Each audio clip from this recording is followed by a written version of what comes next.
Iran America সম্পর্ক মানেই যেন সাপে নেলো লড়াই। বছরের পর বছর ধরে হুমকি আর পাল্টা হুমকিতেই অভ্যস্ত এই দুই দেশ। ঠিক এমন টান টান উত্তেজনার মধ্যেই চমক দিলেন মার্কিন প্রেসিডেন্ট ডোনাল্ড ট্রাম্প।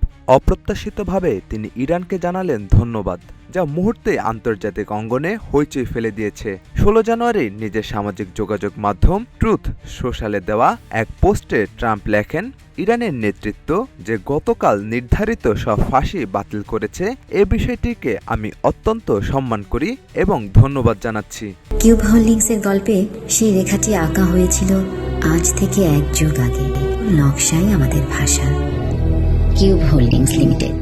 এর আগে বিক্ষোভ দমনে নিরাপত্তা বাহিনী কঠোর অবস্থান নিয়ে ইরানকে সতর্ক করেছিলেন ট্রাম্প। তার এ মন্তব্যের পরই মৃত্যুদণ্ড বাতিলের খবর সামনে আসে। এদিকে বৃহস্পতিবার হোয়াইট হাউস জানায়, ইরান বিষয়ে যুক্তরাষ্ট্রের সব নীতিগত সিদ্ধান্ত সরাসরি প্রেসিডেন্ট ট্রাম্পই নিচ্ছেন। এ বিষয়ে গোপন সূত্রের বরাতের প্রকাশিত বিভিন্ন প্রতিবেদন তারা নাকচ করে দেয়। উল্লেখ্য